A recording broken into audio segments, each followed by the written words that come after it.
ہے کہ کائنات میں بہت سی کشتیاں موجود ہیں. دوسرا سوال یہ ہے کہ آپس میں کشتیاں متفق کیوں ہیں؟ فاتحہ. بسم اللہ الرحمن الرحیم الحمد للہ الرحمن الرحیم مالک یوم الدین ایاک نعبد و ایاک نستعین صراط المستقیم صراط الذین انعمت علیہم غیر المغضوب علیہم صلی علی محمد. اعوذ باللہ من الشیطان الرجیم بسم اللہ الرحمن الرحیم.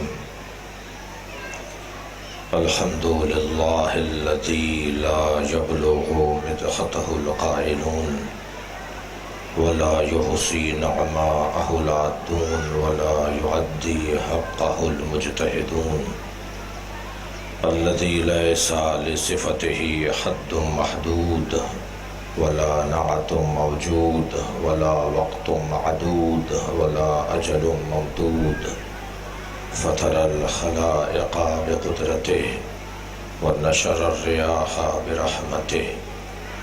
الصلاة والسلام على الرسول المسدد المصطفى العمجد المحمود الأحمد سيدنا ومولانا ومولى الكونين جد الحسن والحسين عاني أبا القاسم محمد وآله الطيبين الطاهرين المعصومين الذين قال الله إنما يريد الله ليذهب عنكم الرجس أهل البيت ويطهركم تطهيرا.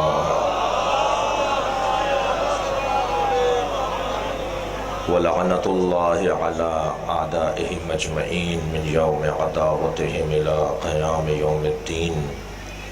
أما بعد قال الحكيم في القرآن الكريم بسم الله الرحمن الرحيم إنا أعطيناك الكوثر فصل لربك وانحر إن شانئك هو الأبتر.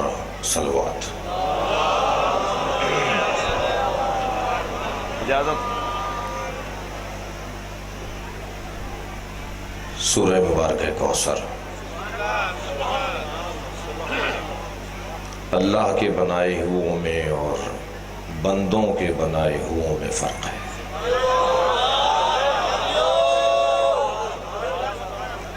بندے جب بناتے ہیں تو اپنے جیسا بناتے ہیں، اور جب خالق بناتا ہے تو اپنی صفات کا مظہر بناتا ہے.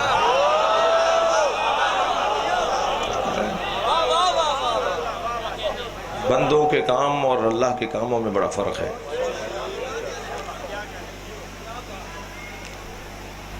اللہ کے کام بھی نرالے ہیں. خانہ کعبہ کو ڈھہنے کے لیے ہاتھیوں کا لشکر آیا تھا نا. اللہ اگر ہاتھیوں کے مقابل ہاتھی بھیج دیتا تو گویا ان کی طاقت کو تسلیم کر لیتا.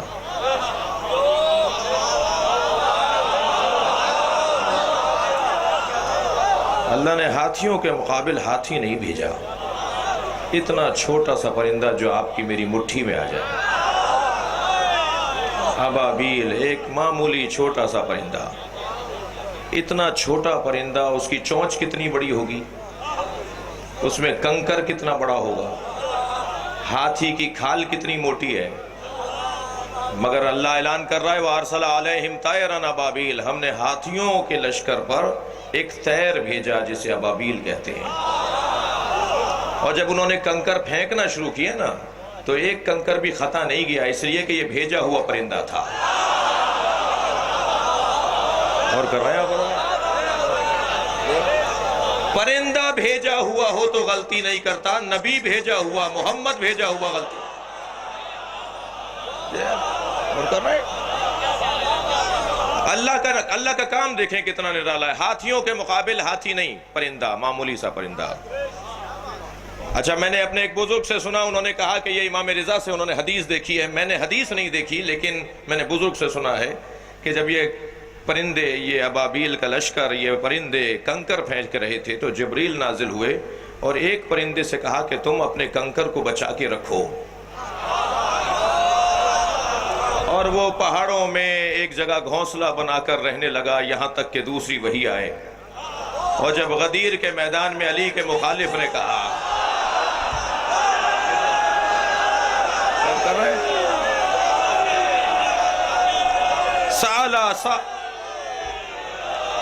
سالا سائل بعذاب واقع، ایک سائل نے عذاب مانگا اور عذاب آیا۔ اچھا، آپ کی توجہات بھرپور ہیں، ملتان کا منتخب مجمع ہے، سالانہ قدیمی مجلس عزا ہے، میرے بزرگ سینئر استاد، ایک ایسی شخصیت کے جن کو میں بچپن سے سنتا آ رہا ہوں، میرے لیے سعادت مندی ہے کہ وہ مجھے سن رہے ہیں۔ جناب علامہ محمد عباس قمی صاحب، ان کی خدمات اور ان کی عزاداری کے حوالے سے جو ان کی تاریخ ہے وہ آپ سب مجھ سے بہتر جانتے ہیں۔ تو میں ایک جملہ کہتا ہوں، آگے بڑھ رہا ہوں، کہ وہ جو عذاب مانگ رہا تھا نا مولا علی کا مخالف، قرآن تو یہ کہہ رہا ہے کہ مَا كَانَ يُعَذِّبُهُمْ وَأَنْتَ فِيهِمْ، ہم ان پر عذاب نہیں نازل کریں گے اس لیے کہ اے میرے حبیب تم ان کے درمیان رہتے ہو۔ یعنی اللہ امت محمدیہ پر عذاب نازل نہیں کرتا اس لیے کہ سرکار درمیان میں ہیں، مگر غدیر میں ایک کنکر اترا، ایک عذاب آیا، ایک سائل نے عذاب مانگا اور عذاب آیا۔ یا اللہ یہ استثناء کیسا ہے؟ جواب صرف اتنا ہی آئے گا، علی کا دشمن ایسا ہے کہ یہ نبی مکرم کے ہوتے ہوئے بھی عذاب سے بچ نہیں سکتا۔ چمن چمن گلی گلی، علی علی علی علی، نگر نگر گلی گلی، ماشاءاللہ، دم دم، علی علی، ہر دم، علی علی، نعرہ حیدری، اللہ کے کاموں میں اور بندوں کے کاموں میں فرق ہے۔ اس نے ہاتھیوں کے لشکر کو بھاگنے پر مجبور کیا ان معمولی پرندوں کے ذریعے۔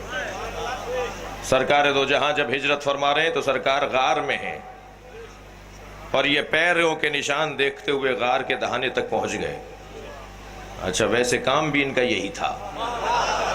تو جب پہنچے غار کے دہانے پر تو پیر بتا رہے ہیں کہ یہ اندر گئے ہیں، نشان بتا رہے ہیں کہ سرکار اندر گئے ہیں، لیکن غار کے دہانے پر مکڑی نے جالا تنا ہوا ہے، کبوتری نے انڈے دیے ہوئے ہیں، جی آثار بتا رہے ہیں کہ سرکار اندر ہیں،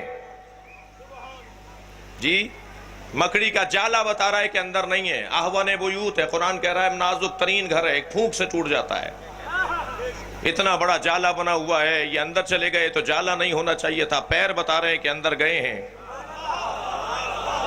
نشان بتا رہے ہیں کہ اندر گئے ہیں، جالا بتا رہا ہے کہ اندر نہیں گئے۔ میں اب آپ سے سوال کر رہا ہوں، نبی غار میں ہیں، اللہ اہتمام کر رہا ہے نہیں ہے؟ نبی بستر پر نہیں ہے، اللہ اہتمام کر رہے ہیں؟ اور کر رہے ہیں اب حضرات؟ نبی غار میں ہے، اللہ اہتمام کر رہا ہے نہیں ہے؟ بستر پہ نہیں ہے، اللہ اہتمام کر رہے ہیں؟ اللہ تقیہ کرے تو جائز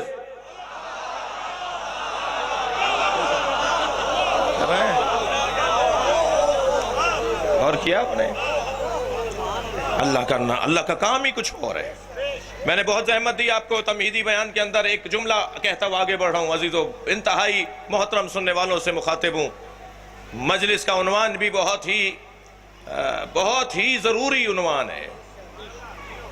اللہ کے کاموں میں اور بندوں کے کاموں میں یہ فرق ہے، جب بندے کام کرتے ہیں تو ابتر ہو جاتا ہے، جب اللہ کام کرتا ہے تو کوثر ہو جاتا ہے۔ اللہ کا کام خیر ہی خیر ہے، اِنَّا أَعْطَيْنَاكَ الْكَوْثَرَ، ہم نے اے میرے حبیب آپ کو خیر ہی خیر فاطمہ زہرا عطا کر دی۔ فَصَلِّ لِرَبِّكَ وَانْحَرْ، اپنے رب کا شکریہ نماز کی صورت میں ادا کرو، بڑی قربانی دو، نہر کی قربانی دو، تمہارا دشمنی بے نام و نشان رہے گا۔ قرآن میں صرف 2 سورے ہیں جو 3 آیتوں پر مشتمل ہیں۔ سب سے چھوٹا سورہ قرآن کا سورہ کوثر، جی مگر یہ کس نے کہہ دیا جو چھوٹا دکھائی دے وہ چھوٹا ہو؟ یہ جس جگہ ہم بیٹھے ہیں نا، یہ اینک بدلنے کی جگہ ہے، یہ مجلس عزا دید بدلنے کی جگہ ہے۔ یہاں وہ دکھایا جاتا ہے جو حقیقت ہو، یہاں بیٹھنے والا صاحب بصارت نہیں صاحب بصیرت ہوتا ہے۔ یہ کس نے کہا ہے کہ جو تمہیں چھوٹا دکھائی دے اسے چھوٹا مانو، جو تمہیں لمبا چوڑا دکھائی دے اسے بڑا مانو؟ مہنگے کپڑے پہننے والا امیر آدمی نہیں ہوتا۔ بہت سارے لوگوں کو آپ نے دیکھا ہوگا کلف کے کپڑے پہن کے ٹیڑھے ٹیڑھے چل رہے ہوتے ہیں۔ بہت سے لوگوں کے کپڑوں میں کلف ہوتا ہے، کچھ لوگوں کی گردنوں میں کلف ہوتا ہے۔ اس مجلس میں بیٹھنے والے وہ لوگ ہیں کہ جن کے ہاں تکبر نہیں ہوتا۔ عزادار اور متکبر ایک جگہ جمع نہیں ہوتے۔ جو مجلس میں آتا ہے وہ متکبر نہیں ہوتا، جو مجلس میں نہیں آتا اس کا تکبر ہوتا ہے، جو اسے روک رہا ہوتا ہے۔ یہ فرش ہمیں تکبر مٹانے کا ایک بہترین مشق ہے۔ اللہ کو پسند نہیں ہے الکبر و ردائی، تکبر میرے کپڑے ہیں۔ جس نے تکبر اختیار کیا اس نے میرے کپڑوں میں ہاتھ ڈالا۔ اللہ کو پسند نہیں ہے تکبر۔ کیسے مٹائیں یہ تکبر؟ مجلس میں آ جاؤ۔ اور فرما رہے ہیں خبردار، مہنگے کپڑے سے کوئی آدمی مہنگا نہیں ہوتا، بڑی گاڑی سے اترنے والا بڑا نہیں ہوتا، اونچے مکان میں رہنے والا بڑا آدمی نہیں ہوتا۔ کسوٹیاں بدلنے کی ضرورت ہے، دید بدلنے کی ضرورت ہے۔ اور جتنا وقار میرے مولا علی نے فقیروں کو دیا ہے، جتنا وقار اور اعتماد میرے مولا علی نے فقیروں کو دیا ہے، کسی اور کے اس کا تصور نہیں ہے۔ اس بنیاد پر فیصلہ نہیں ہونا کہ کس کے کپڑے مہنگے ہیں اور کس کے کپڑے پھٹے ہوئے ہیں۔ نہیں، خبردار، جس کے کپڑے مہنگے ہوں اس کا احترام زیادہ نہ کریں، جس کے کالر پھٹے ہوئے ہوں اس کی بے احترامی نہ ہو۔ اللہ نے اپنے ولیوں کو فقیروں میں چھپایا ہوا ہے۔ خیال کرنے کی ضرورت ہے، احترام کرنے کی ضرورت ہے۔ مگر کیا کریں، ہم جس دنیا میں رہ رہے ہیں یہ دنیا دھوکے کی جگہ ہے، دنیا ہے ہی دھوکہ۔ جی، اس دنیا میں سب سے پہلا تحفہ ہمیں جو ملا ہے وہ ہے لباس۔ ابھی 5 منٹ پہلے پیدا ہوئے تھے، دنیا میں آئے تھے۔ جی، نہلا دھولا کر جو سب سے پہلی چیز پہنائی گئی ہے، جو دی گئی ہے دنیا کی، وہ لباس۔ لباس عربی زبان کا لفظ ہے، لباس عربی زبان کا لفظ ہے، اس کا مطلب ہے دھوکہ۔ لباس کا ایک مطلب ہے دھوکہ، لباس یعنی دھوکہ۔ مہنگے کپڑے پہنے میں کوئی آ رہا ہوتا ہے نا، ہم سنبھل کے بیٹھتے ہیں، کوئی بڑا آدمی آ رہا ہے، بیچارے پھٹے کپڑوں میں، جس کی پائچہ ادھڑا ہوا ہو، جس کی جیب پھٹی ہوئی ہو، جس کا کالر ادھڑا ہوا ہو، جس کے بٹن ٹوٹے ہوئے ہوں، ہم اس کے سلام کا جواب بھی نہیں دیتے، تو دھوکہ ہو رہا ہے یا نہیں؟ بھائی تھوڑا سا بولیے، گردن ہلا دیجئے۔ یعنی ہم کپڑوں کی بنیاد پر فیصلے کر رہے ہیں نا۔ مہنگے کپڑے والا آدمی ہمیں مہنگا لگ رہا ہے، پھٹے کپڑے والا ہمیں حقیر لگ رہا ہے، تو یہ ہم غلط فیصلے کر رہے ہیں نا۔ جو بڑی گاڑی سے اتر رہا ہے ہم کہہ رہے ہیں بڑا آدمی ہے۔ دنیا کی مخالفت میں تقریر نہیں کر رہا۔ یہ ذہن میں رہے کہ اللہ نے دنیا مومن کے لیے بنائی ہے، مومن کو دنیا کے لیے نہیں بنایا۔ جتنا اس سے آپ دور بھاگیں گے اتنا یہ آپ کے قریب آئے گی۔ غور کیا؟ تو یہ کسوٹیاں نہیں ہیں، یہ پیمانے نہیں ہیں۔ ہم جہاں بیٹھے ہوئے ہیں یہاں دید بدلی جاتی ہے، حقیقت دکھائی جاتی ہے۔ میں ایک جگہ سے گزر رہا تھا، رستے میں سانپ بیٹھا ہوا تھا۔ تھکے ہوئے تو نہیں ہیں؟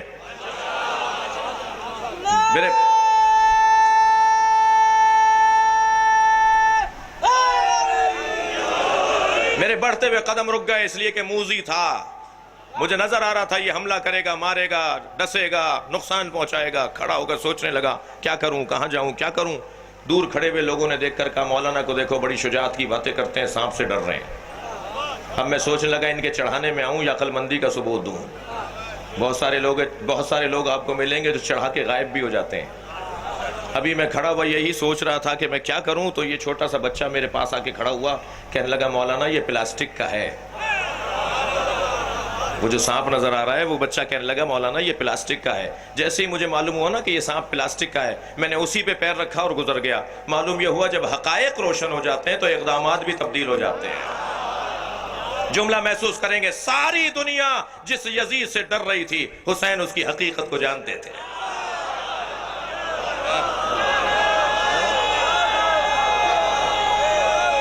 اور کر رہے ہیں؟ بس یہیں سے میں ایک اور گریز کا جملہ لوں۔ عزیزانی گرامی، یہ ہمارا دشمن جو پاکستان میں آج منہ چھپائے پھر رہا ہے، ویسے میں پاکستان میں اپنا دشمن کسی کو ماننے کو تیار نہیں ہوں۔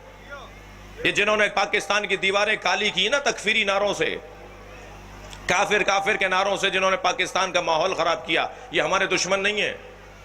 یہ بچہ سوال کر رہا تھا کہ 2 طرح کے شیعہ رہتے ہیں، شیعہ دو طرح کے نہیں ہوتے، شیعہ دو طرح کے نہیں ہوتے۔ عزیزان گرامی، یہ سازش ہے MI6 والوں کی کہ ماتمیوں کو نمازیوں سے لڑاؤ۔ اور کر رہے ہیں، ہو نہیں سکتا کوئی نمازی ہو اور وہ ماتمی نہ ہو نہیں سکتا کوئی ماتمی ہو اور وہ نمازی نہ ہو۔ نماز تو ہمیں ماتم کی دعوت دیتی ہے۔ غور کر رہے ہیں آپ حضرات؟ یہ کوئی تقسیم نہیں ہے شیعوں کے اندر، یہ MI6 کا کارنامہ ہے جو اس وقت ہمیں دنیا میں نظر آ رہا ہے۔ اور فرما رہے ہیں پاکستان میں ہمارا کوئی دشمن نہیں ہے۔ کون کہتا ہے ہم میں اختلاف ہے؟ اس بچے کو جواب دے رہا ہوں، کون کہتا ہے ہم میں اختلاف ہے؟ ابھی ذاکر غضنفر عباس صاحب تھے، زیغم عباس صاحب پڑھ رہے تھے، میں نے انہیں سنا یا نہیں سنا؟ انہوں نے مجھ سے تو اجازت نہیں لی، لیکن میں نے کہا کہ جی اور پڑھیے۔ میں خود ایک ذاکر کی اولاد ہوں، میرے 7 پشتوں میں ذاکرین چلتے آ رہے ہیں۔ میرے والد اب بھی ذاکر ہیں، سرائکی میں بھی پڑھتے ہیں، پنجابی میں بھی پڑھتے ہیں، سندھی میں بھی پڑھتے ہیں، اردو کے تو ادیب ہیں وہ۔ ان ذاکرین کا ہم پر احسان ہے، ان ذاکرین کا ہم پر احسان ہے۔ اس وقت میں تشیع کے سفر کو آگے بڑھایا ہے جس وقت میں سفر آگے بڑھانا مشکل تھا۔ کچھ پیسوں کے معاملات، کچھ مادی معاملات میں اگر آپ ان سے الجھ رہے ہیں تو بیٹھ کر بات کرنے کی ضرورت ہے، تذکر دینے کی ضرورت ہے۔ امام حسین کی مجلس کی آپ نیاز کیا دیں گے ہمیں؟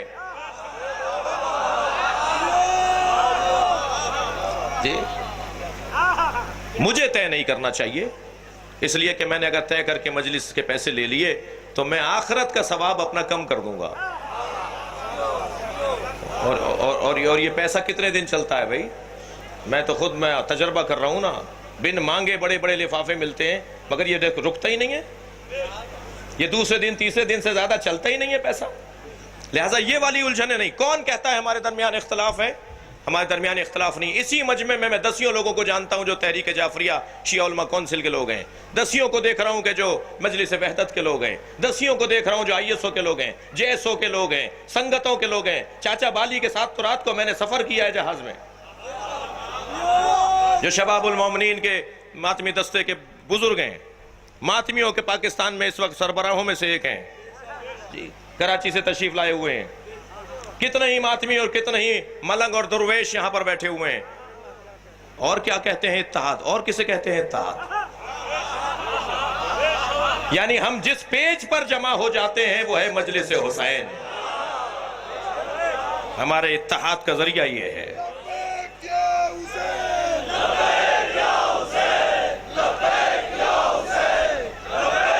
ماشاءاللہ۔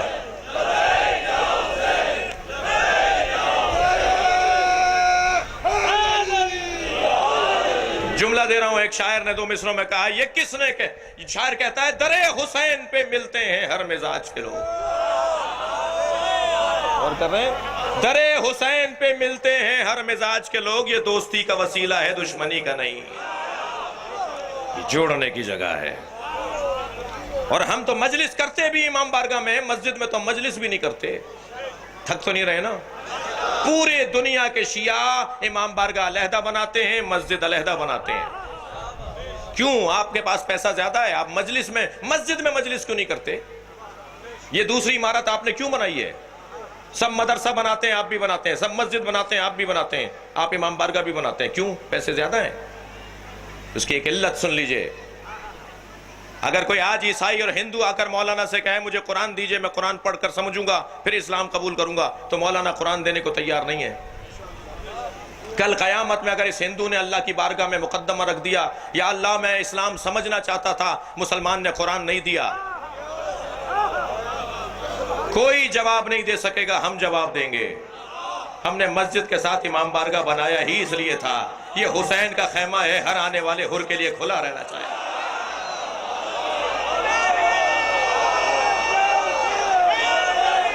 ہو جائے؟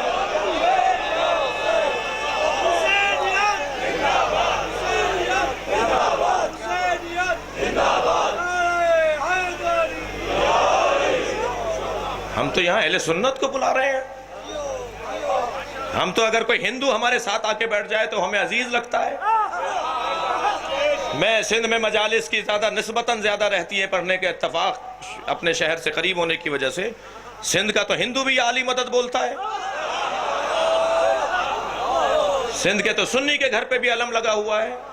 یہ کس نے کہہ دیا کہ ہماری ہے کربلا؟ عباس زیدی کے 2 مصرے سنا رہا ہوں. یہ کس نے کہہ دیا کہ ہماری ہے کربلا؟ حق بات تم کہو تو تمہاری ہے کربلا.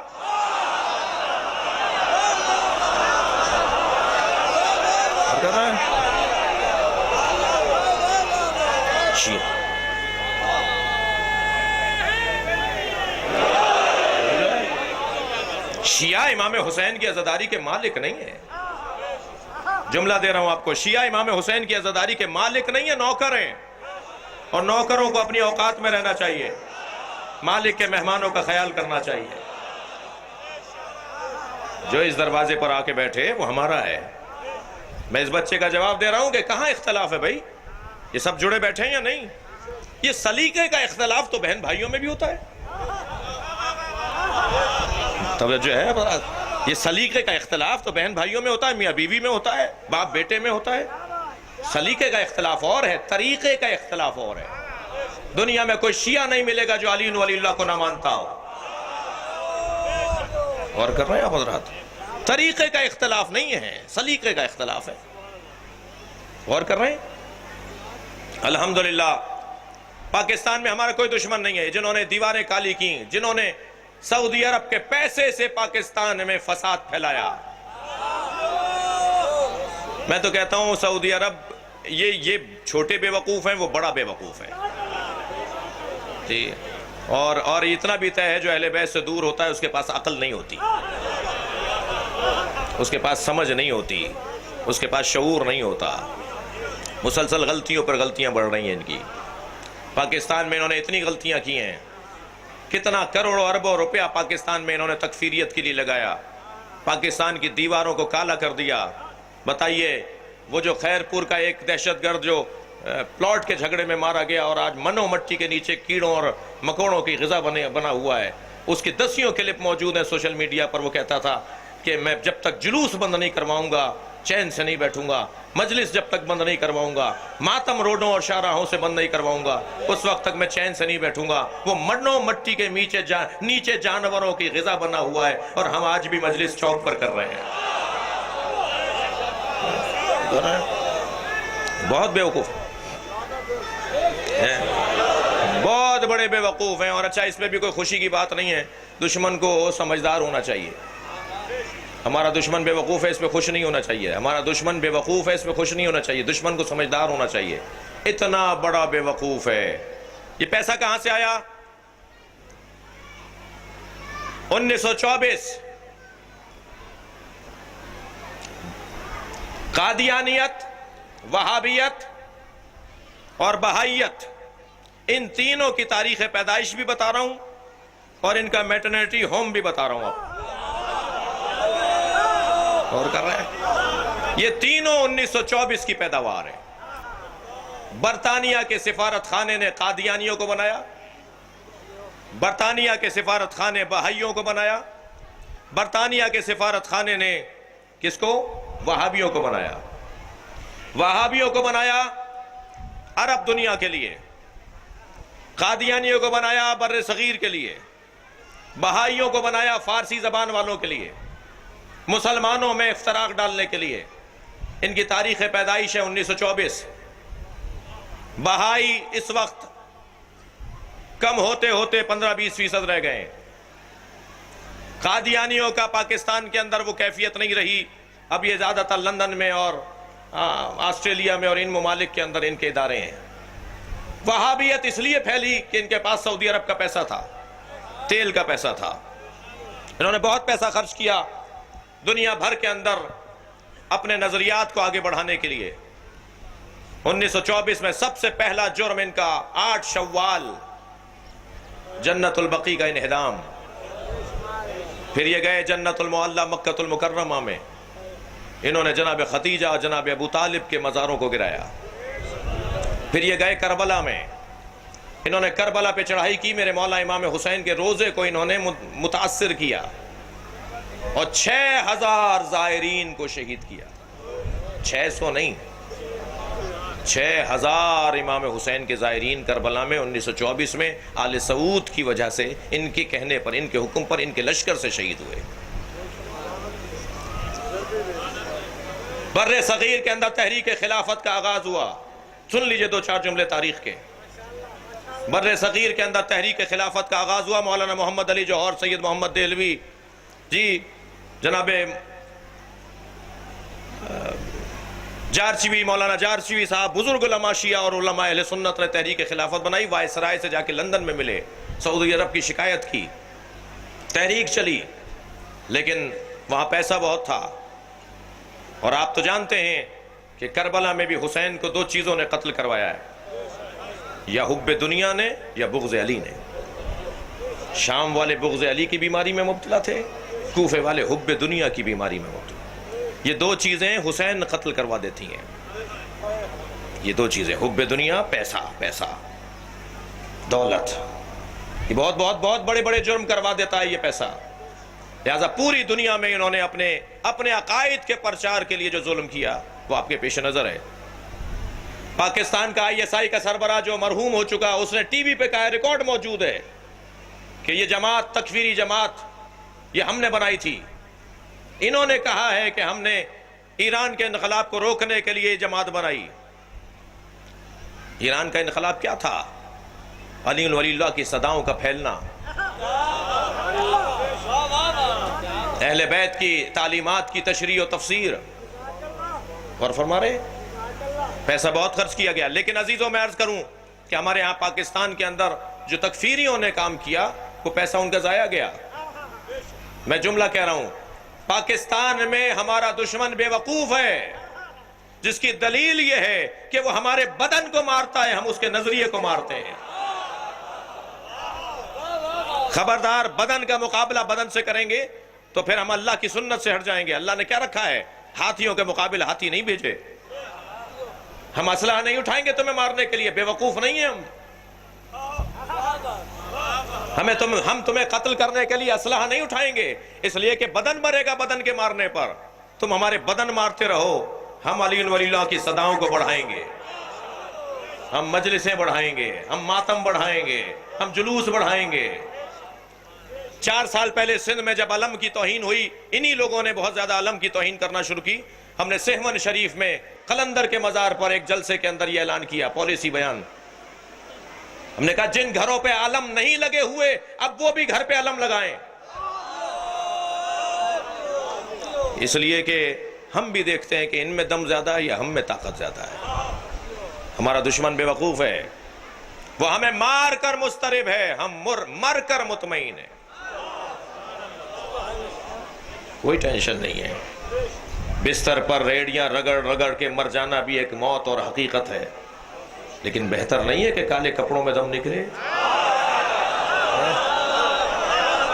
بہتر نہیں ہے کہ علم اٹھائے ہوئے دم نکلے، ماتم کرتے ہوئے دم نکلے؟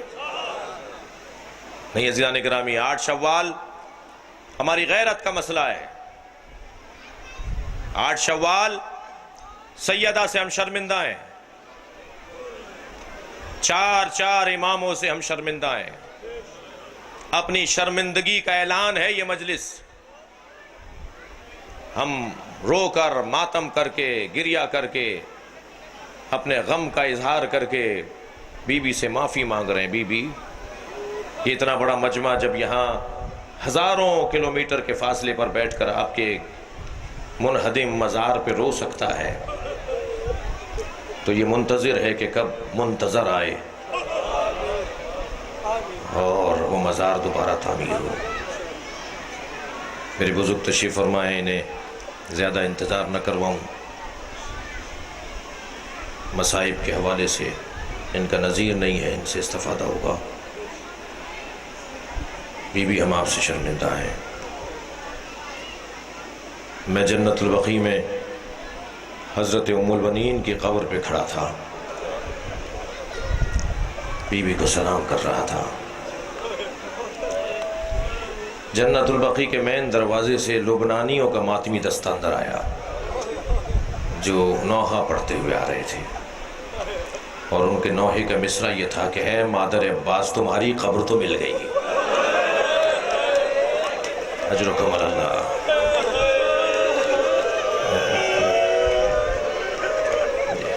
ہمیں مادر حسین کی قبر کا پتہ بتاؤ. فاطمہ زہرا کہاں دفن ہے؟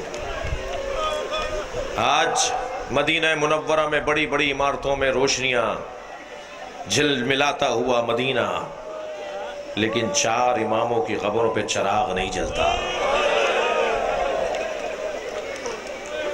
میں آپ رونے والوں سے کہوں گا، جب آپ اپنے کبھی کسی عزیز کی قبر پہ چراغ جلائیں نا، تو اس چراغ کے ساتھ ایک اور چراغ بنام امام جعفر صادق جلایا کریں، ایک اور چراغ بنام امام حسن مجتبیٰ جلایا کریں، ایک اور چراغ بنام امام زین العابدین، بنام امام باقر، اور چراغوں میں ایک بڑا چراغ بنام فاطمہ جلایا کریں.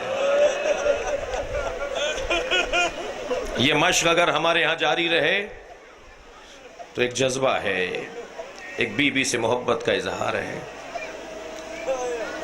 مجہولۃ قدرها و مجہولۃ قبرها. سیدہ کی کیفیت یہ ہے کہ آپ کی قدر بھی مجہولہ، آپ کی قبر بھی مجہولہ. کہاں جا کر دیکھیں، کہاں ڈھونڈیں؟